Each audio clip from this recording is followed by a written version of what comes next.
오늘장 모닝 시작하겠습니다. 벌써 한 주의 절반이 왔는데요. 자, 수요일날은 이분입니다. 토마토 투자자는 박준현 운용력입니다. 어서 오세요, 운용력님. 네, 안녕하십니까. 네. 자, 어제 우리 시장 상황 좀 어떻게 보셨는지 간략하게 정리 부탁드립니다. 네, 국내 증시가 이제 지난 8월달에 큰 이벤트인 잭슨홀 미팅 이벤트가 끝났지 않습니까? 그렇죠. 네, 끝나고 미국 시장 자체도 이제 통화 정책에 대한 불확실성이 좀 완화가 좀 되면서 네. S&P하고 나스닥이 지금 신고가를 기록을 했거든요.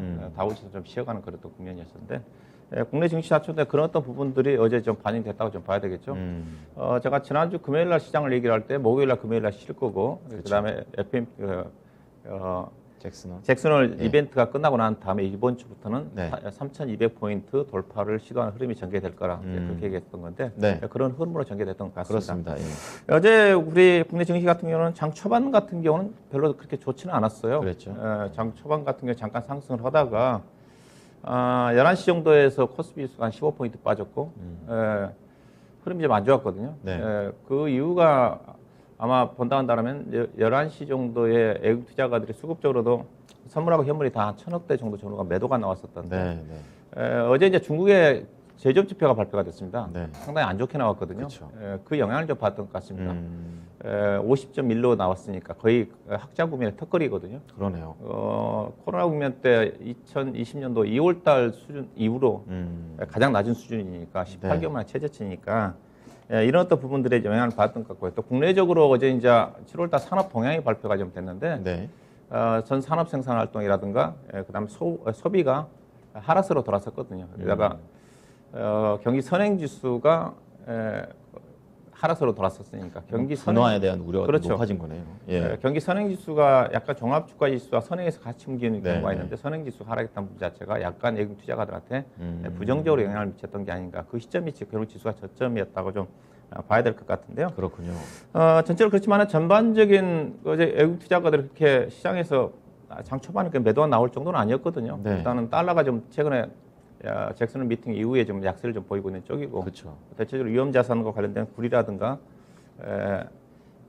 알루미늄 중심으로 해가지고 상승하는 분위기이기 때문에 약간 위험 자산 선호 현상이 개선되는 국면에다 국내 시장 자체가 상대적으로 여전히 부진했거든요. 코스닥 시장은 많이 반등을 했지만은 그러다 부분들이 결국 이제 11시 이후부터 서서히 좀 개선이 좀 되기 시작을 하면서 반등을 했다고 좀 봐야 될 것 같은데 결국은 어제 수급이 상당히 드라마틱하게 어제 반전이 나왔습니다.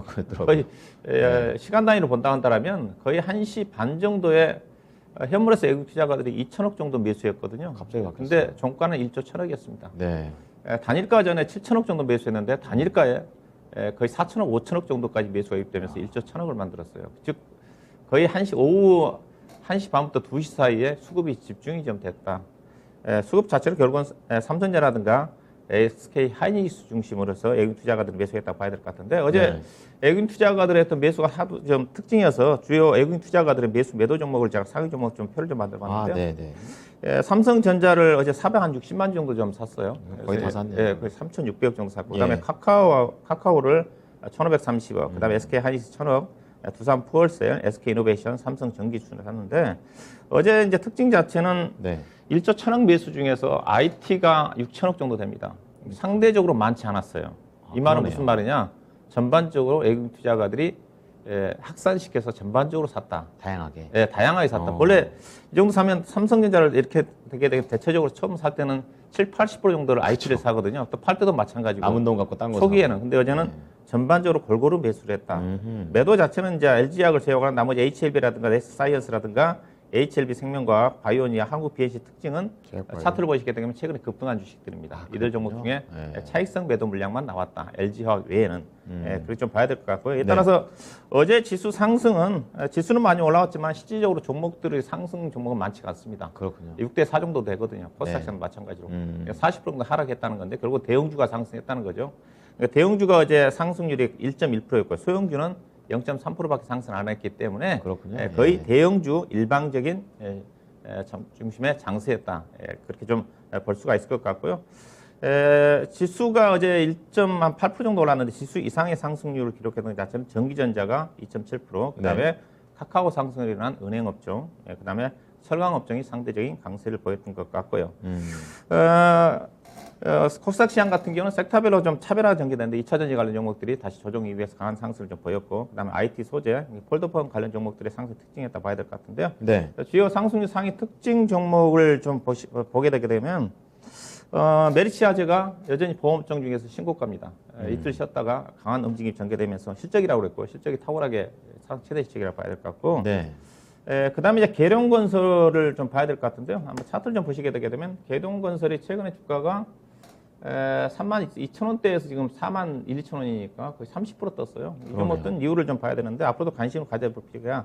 저도 좀 중소형 건설 중에서 가장 주목하고 있는 중이 계룡건설이거든요. 왜 그런가요? 주가가 올라간 이유 자체가 최근에 3기 신도시를 추가적으로 발표했지 않습니까? 아, 그랬죠. 14만 가구 정도. 네, 네. 대부분 다 수도권입니다.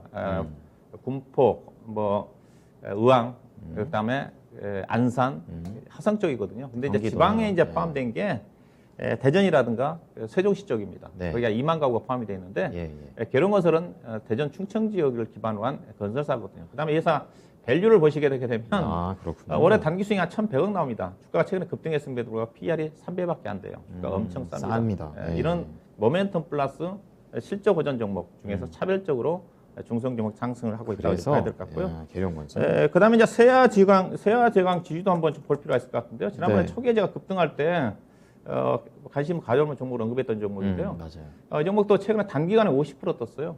이 종목도 보시게 되면 단기에 단기 수익이 1,000억입니다. 그래서 시가총액 5,000억인데 네.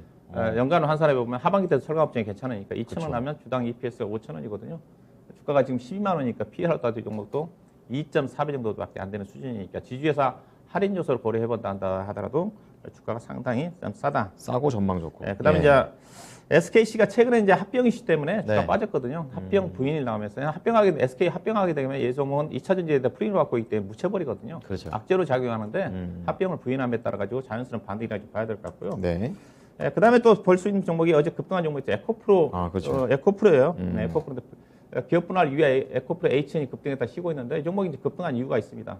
주가 충분히 좀 싸거든요. 원래 뭐 지주에서 성격인데 에코프로 BM 지주 지분 아마 30몇 % 정도 갖고 있는 시가총액을 한다 하더라도 얘가 현재 시가총액 맞먹는데 회사가 비상장 자회사가 알짜 회사가 두 개가 있습니다. 에코프로 GM이라는 회사가 있고 에코프로 이노베이션이라는 회사가 있는데 특히 에코프로 GM이라는 회사가 전구체 회사거든요. 전구체는 거의 중국에서 거의 70% 정도 수입하는 쪽이기 때문에 이 부분에 대한 비상장 자회사 가치를 감안하면 충분히 주가가 싼 부분이기 때문에 어제 15% 정도 급등이 나왔다 봐야 될 것 같고요.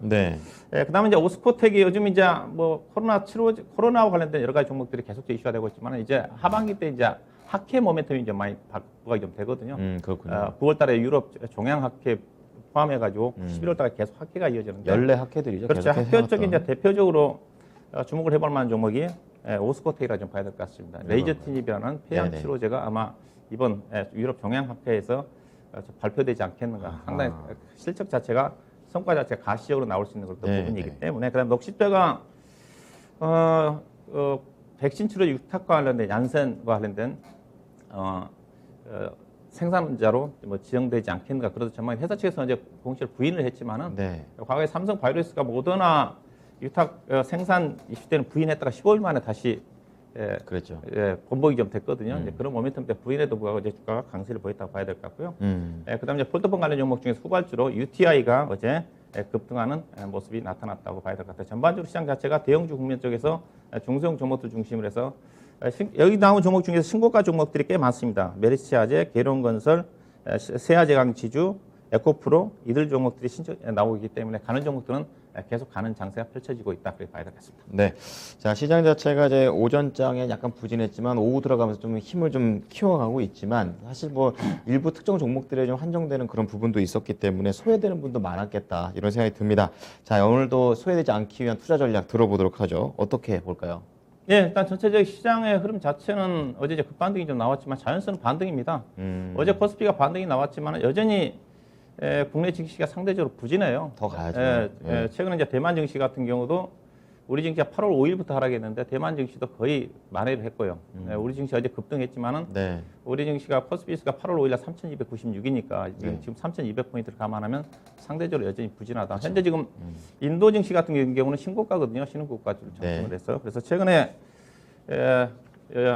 연준의 통화 정책 불확실성 때문에 주가가 조정을 받았던 부분 자체가 빠르게 좀 글로벌 시장에 올라오고 있는 부분이기 때문에 국내 시장도 추가적인 상승이 좀 가능하지 않겠는가 좀 봐야 될 것 같고요. 일단은 시장 자체가 지금 외국인 수급 장세지 않습니까? 그렇죠. 어제도 외국인 수급이 돌발적으로 좀 들어오면서 강세를 보였던 건데 외국인들이 아마 충분히 주식을 살 수 있는 시장의 여건이라 좀 보시면 될 것 같습니다. 달러가 약세를 좀 보이고 있고 원자재 가격도 어제 니켈 가격이라든가 알루미늄 가격이 지금 신고가거든요.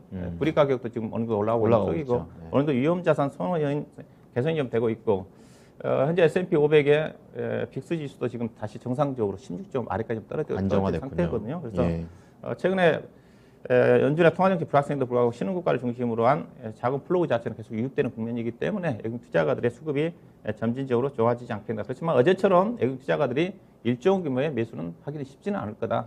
단계적으로 완만하게 매수가 들어온다고 좀 봐야 될 것 같고요.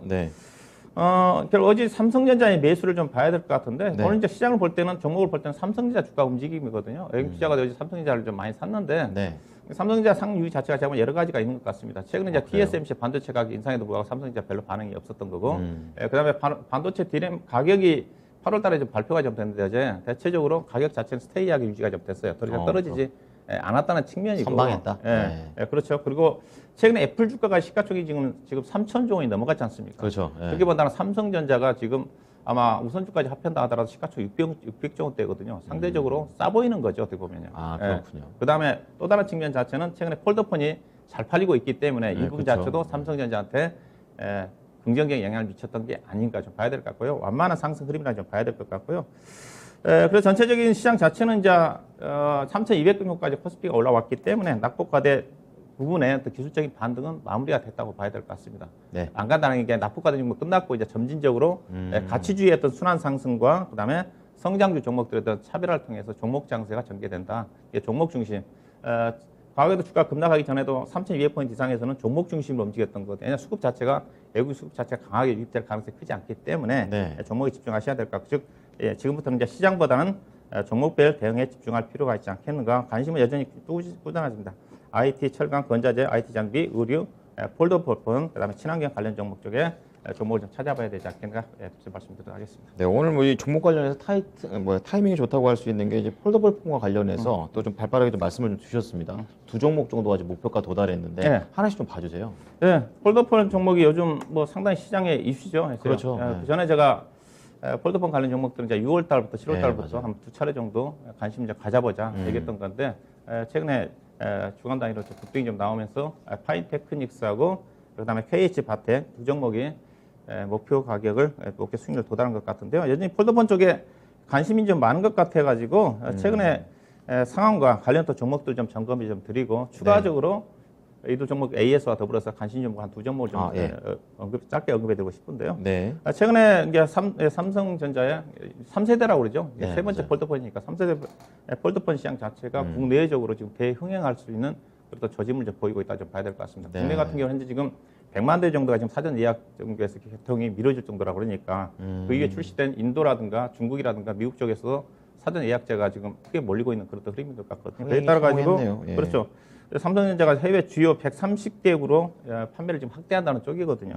그래서 올해 판매 목표치가 본래 한 750만 대를 예상했던 건데 시장에서는 최근에 뭐 1,040만 대, 1,050만 대 정도까지 목표 올렸어요. 늘린 쪽이고요. 그래서 삼성전자가 판매량을 증대시키기 위해서 생산 캐파가 연간 1,700만 대 정도밖에 안 되는데 2,500만 대 정도까지 50% 정도 증설할 거다. 그런 전망까지 나오고 있는 것 같습니다. 그래서 폴더폰이 삼성전자 주도하에 뭐 대중화가 좀 앞당기지 않겠는가. 폴더폰이 호평을 받게 되면 아무래도 애플이라든가 좀 더 빠르게 폴더폰 쪽에 진입하지 않겠는가. 현재 애플 같은 경우는 2023년도 예정이 좀 돼 있는데 내후년이군요. 그렇죠. 삼성전자가 주도로 좀 하면서 폴더폰 시장이 빨리 좀 개화가 된다 좀 봐야 될 것 같고요. 그래서 폴더폰 대중화로 인해 가지고 관련 부품 종목들이 계속적으로 시장에서 주목을 좀 받지 않겠다. 다만 선도주들은 많이 올라왔기 때문에 속도 조절이 필요할 것 같은데요. 자, 관련 종목들 좀 보시게 좀 되게 되면 힌지 쪽에서는 대표적으로 이제 폴더폰 하게 되면 KH바텍과 파인테크닉스 제가 언급해드렸던 거고 주가가 이제 그 종목들 가장 많이 떴고요. 그다음 폴더폰 공정 소재와 관련된 종목들은 오일리드 소재로 움직였던 부분이기 때문에 별다른 시장에서 폴더폰보다는 다르게 봐야 될 것 같고요. 그다음에 보호필름 쪽에서 세경 하이테크가 약 13% 정도 좀 올라갔다고 좀 봐야 될 것 같고요. 그다음에 터치 패널 종의 BH, 그다음에 어제 급등했던 이제 강화유리 쪽에 UTI, 그다음 뉴파워 프리즈마 자체는 강화유리 쪽에 유치직 관련 기술을 갖고 있는 도인시스의 지분을 좀 가지고 있고, 그다음에 비상공사. 장비 쪽에 회사가 장비를 공급할 수 있는 회사를 인수했기 때문에 네. 만약에 삼성전자의 투자 확대에 따라 가지고 수혜를 받을 수 있는 그런 회사라 좀 보시면 될 것 같고요. 네. 그다음에 기판 쪽에서 이제 코리아 서킷하고 DAP가 있는데, 먼저 제가 중에서 이제 KH 바텍하고 파인 테크니스 전략 좀 말씀 좀 드리면, 일단 KH 바텍은 최근에 증권사 쪽에서 목표를 계속 상향 조정을 하고 있는 쪽이고, 좋게 보는군요. 예. 다만 주가가 좀 급등했기 때문에 바로 가기는 어려울 것 같습니다. 보유하고 계신 분들은 추가자 32,000원까지 보시면 될 것 같고요. 네. 매수는 약간 눌림목 조정 구간에 26,500원대에 접근한 전략이 필요하지 않겠는가. 26,500원. 예, 그렇게 말씀드리고, 그다음에 파인 테크닉스는 지난주에 제가 급등할 때 제가 12,000원까지 상승할 것 같다고 그렇죠. 했는데 정확히 12,000원, 어제 거의 13,000원대까지 올라섰어요. 어제 음봉이 나왔기 때문에 네. 당분간 좀 쉬어가는 흐름인데 충분히 이 종목도 15,000원 정도까지는 상승 여력이 있지 않겠는가 좀 봐야 될 것 같은데, 그래서 폴더폰 시장에 1,000만 대가 넘어가게 되면 시장에서 영업이 400억 정도까지 예상을 하거든요. 그렇군요. 근데 1,000만 대 훌쩍 넘어갈 수 있는 부분이기 네네. 때문에 대신 종목도 조정권에서 아마 11,100원 초반대에서 당분간 최근에 고점이 13,000원 기간 조정 이후에 15,000원 정도까지 상승 여력이 있지 않겠는가 그렇게 보시면 될 것 같고요. 네. 관심은 좀 무난하게 접근할 종목이 제가 보기에는 세경 하이테크하고 보호필름 쪽에 네. 이 종목의 주가가 최근에 좀 못 올랐습니다. 예산은 폴더폰 쪽 보호필름을 유일하게 공급한 회사고, 중국에 또 오포라는 회사가 좀 폴더폰 시장 진출하고 있는 쪽인데 이와 그래요? 관련된 회사가 거래처도 확보를 했기 국내에 다 때문에 있군요. 예.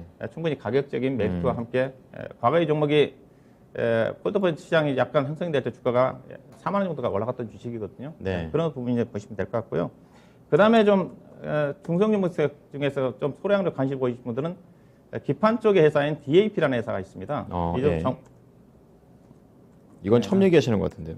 DAP 쪽은. 기판 회사인데 이 회사가 폴더폰 쪽에 삼성제 폴더폰 시장 점유율 70% 회사입니다. 시장이 잘 알려지지 않는 회사인데, 본래 기판 회사 쪽에 네네. 삼성전기가 철수도 했고요, LG노텍도 철수도 했고, 예. 그래서 이쪽에 기판 쪽에 모바일 쪽에 기판을 공급하는 회사가 코리아 서킷하고 DAP 정도라고 보시면 될 것 같은데, 그렇군요. 최근에 기판 쪽에 이제 PC용 기판 쪽과 관련된 것들은 심텍이라든가 대덕전자라든가 관련 정보, 대덕전자도 이쪽 사업에 철수를 했거든요. 그래서 수혜를 받을 수 있는 게 DAP라는 관점에서 이 종목도 한번 함께 관심 있게 좀 필요가 있지 않겠는가, 그 정도로 정리하도록 하겠습니다. 네, 이 폴더블 폰과 관련해서 그때 말씀을 해주셨을 때 갖고 있었으면 최소 수익률이 32%, 많게는 52%가 넘네요. 이 정도의 수익률을 아마 보셨을 것 같습니다. 자, 그렇다면 오늘장 관심 섹터부터 보겠습니다. 어떤 섹터 보셨어요? 네, 오늘장 관심 문제 철강 쪽에서 좀 보도록 하겠습니다. 철강에서 어떠한 모멘텀들이 있습니까? 네, 철강은 제가 3월달, 4월달, 5월달까지 좀 많이 이미. 하다가 최근에 제가 업종에서 관심 업종만 얘기를 하고 있는 쪽인데, 맞아요. 예. 주목을, 그래서 저는 현재 경기 관련 쪽에 가장 관심이 철강이거든요. 일단은 가장 업종의 모멘텀이 괜찮습니다. 주가도 부진한데, 예. 일단은 국내 5월달 이후에 국내 철강 회사들이 주가가 상대적으로 부진한데, 표를 좀 보시게 되게 되면 네. 글로벌 철강 회사와 국내 철강 회사들과 디커플링이 일어나는 것을 볼 수가 있을 것 같은데, 국내 철강 회사들이 이제 5월달부터 본 이유 자체가 5월 13일날 중국에서 원자재 규제 얘기가 나오면서 그때 고점이 나왔습니다. 네. 예, 그래서 5월달부터 보게 되면 포스코가 40만 원대에서 지금 31, 2만 원대니까 최근 주가 반등에 들어가고 18% 빠졌고, 예. 현대에서 19% 빠졌고, 동국장 22% 빠졌는데, 거의 20% 왔다 갔다 해요. 그다음에 이제 미국 같은 경우는 지금 US트리 5월달에 30불대였거든요. 네. 27불대 정도입니다. 근데 연초 대비해서는 거의 40% 떴고요. 포스코는 연초 대비해서 15%, 25%밖에 상승 안 했고요. 현대차는 20% 정도 상승했으니까. 약간 움직임이 다른 글로벌 다릅니다. 천황 회사들은 거의 40%까지 떴습니다. 근데 미국에 있는 뉴코라는 회사 자체는 5월달 대비 14.2% 떴고요. 그다음에 중국의 대표적인 바이오산 철강이 11% 떴는데, 어제 중국의 철강주가 5.5 많이 떴습니다. 그랬군요. 경기 지표가 안 좋게 나왔음에도 불구하고 경기 부양책에 대한 기대감 자체가 반영이 좀 됐던 것 같아요. 부양체. 그다음에 일본의 JFP 홀딩스 같은 경우도 5월달 대비해서 3.8% 정도 상승했고, 어제도 이 종목도 한 3% 이상 상승을 했거든요. 네. 그다음에 유럽의 대표적인 철강 회사인 아르셀로메탈도 3.3% 상승했는데, 상대적으로 국내 철강이 이제 부진한데, 그러네요. 예. 부진한 이유가 없는 게 최근에 철강 제품 가격이 여전히 강세입니다. 미국 여름 제품 가격이 지금 2,000불을 육박을 하거든요. 우리나라 돈은 240만 원 정도 되는데, 우리나라 여름 제품 가격은 130만 원밖에 안 되거든요. 미국의 반 정도밖에 안 되거든요. 그러네요. 예. 현재 철강은 중국은 약세고요. 그다음에 국내 가격은 완만하게 상승 흐름이 전개됐고, 미국은 신고가고, 양국 간의 사별 전개된 자체가 중국이 수출을 못합니다. 네. 중국에 수출을 못하게 하고 있죠. 자국산을 그렇죠. 보호하기 위해서. 그렇기 때문에 과거는 중국의 가격이 낮으면 우리나라 쪽으로 저가라든가 미국 쪽으로 유입이 좀 되면서 철강이 떨어졌는데, 중국이 자국 산업 본을 위해서 오히려 수출하게 되면 수출세를 물린다는 쪽이기 때문에 그래서 철강 업황 자체가 상대적으로 중국과 국내와 미국이 다 가격 자체가 다르다 이런 흐름이 전개될 가능성이 크다고 보시면 될 것 같고요. 네. 최근에 철강 회사들을 보시게 되게 되면 전반적으로 이제 겨울철 장마, 여름철 장마가 끝나면서 제품 가격 자체는 지금 상승하고 있고 중국도 올라가고 있고 미국은 유지하고 있고 국내도 최근에 철강 제품 가격이 상승으로 이어지고 있다 좀 보시면 될 것 같고요. 네. 전반적으로 그래서 실적 자체가 2분기 때 실적이 워낙 좋아서 실적 피커 이슈가 부각되니까 아니니까 그런 전망도 있지만은 3분기 때 최근에 제품 가격 인상이 좀 됨에 따라 가지고 3분기 때 최대 실적이 나올 가능성이 좀 크다 그런 관점에서 경기 관련 섹터에서는 철강 업종을 여전히 관심권에 볼 필요가 있지 않겠나 봐야 될 것 같고요. 그래서 관심 종목은 동국제강을 보도록 하겠습니다. 자, 동국제강. 그 와중에 왜 동국제강 더 많이 내려서 그런 건지 한번 봐주세요. 일단은 이 종목을 봐야 되는 이유가 있습니다. 최근에 철강 제품 가격이 인상됐다고 했지 않습니까? 네. 9월 달에부터 가격 인상이 좀 되는데 후판 가격이 톤당 35만 원 이상이 됐습니다. 네. 상반기 때 10만 원 이상 돼가지고 70만 원이었거든요. 근데 지금 35만 원 이상 됐으니까 최소한 50%에서 57% 정도 그렇죠. 가격 인상이 됩니다. 네네. 연계 회사가 그동안 유일하게 실적이 안 좋았던 부분 자체가 후판 부분이었거든요. 후판이 알다시피 조선형이지 않습니까? 그렇죠. 조선 회사들이 후판 가격 인상 부분 자체를 2분기 때 반영하면서 대규모 적자가 났는데 실제적으로 철강 회사들이 요구한 가격이 그대로 인상이 됐다고 봐야 될 것 같고요. 하반기 때도 추가적으로 가격 인상이 될 가능성이 큰데 왜냐하면 후판 가격 현재 유통 가격이 130만 원이거든요. 근데 가격 자체는 105만원에서 110만 원이기 때문에 하반기 때도 추가적으로 10만 원 정도를 인상한다는 쪽이거든요. 그렇군요. 업체와 조선업체와 철강업체가 거의 합의를 했다고 보시면 될 것 같습니다. 그다음에 주력 제품자 냉연 가격도 톤당 30만 원 이상이 좀 됐고 그다음에 회사 비중이 가장 많은 게 건설과 관련된 복량강규가 톤당 10만 원 이상이 좀 됐거든요. 네. 그다음에 회사가 이제 중국, 미국에 브라질에 있는 CSP 법인이 있는데 지금 슬래브 가격 자체가 연초에 490불 정도 되는데 지금 거의 1000불대입니다. 100% 정도 올라가 있기 때문에 이건 이제 미국으로 수출이 좀 많이 되거든요. 네. 그래서 전반적으로 국내뿐만 아니라 해외 업체 실적이 좀 괜찮다. 이 회사 실적을 좀 보시게 되게 되면요. 이게 실적이 계속 상향 조정된 이유 자체가 반기 때 영업이익이 3,164억인데 지금 하반기 때 지금 4천억 이상이 나면서 7,990억을 예상을 합니다. 가장 실적 탄력성이 좋다고 보시면 될 것 같아요. 내년도까지 실적 전망이 지금 증권사 쪽에서 다 상향 조정되고 있는 쪽인데 이게 이 실적 전망을 본다 한다면 내년도까지 실적 전개된다는 데 계속 좋다는 거죠. 그렇죠. 네. 포스코 같은 경우는 전망치가 올해 영업이익이 7조 8천억이 내년도 7조 원 정도 낮아요. 근데 예산은 올해보다 더 좋은 이유 자체가 다른 포트폴리오 자체가 상대적으로 제품가의 강세라 좀 봐야 될 것 같고요. 그래서 PR이 지금 올해 예상 시점에 4배 되는 수준입니다. 그래서 충분히 최근에 가격 조정과 함께 관심을 가져볼 만한 가격대인 것 같고요. 매매 전략은 2만 원대 초반 정도 현재 가격대에서 2만 300원과 2만 초반에서 좀 가능할 것 같고 일단 목표 주가는 짧게 아마 2만 4,500원이고 손절 가격은 최근에 저점이 18,200원이었는데 18,000원대를 보시면 될 것 같습니다. 네, 오늘은 철강과 관련해서 동국제강 관련된 말씀을 해주셨습니다. 매수가 23,300원, 목표가 24,500원, 손절가 18,000원을 제시했습니다. 오늘 말씀 잘 참고하겠습니다. 감사합니다. 네, 고맙습니다. 네, 지금까지 토마토 투자 자문 박준현 운용역과 함께한 오늘장 모닝이었습니다.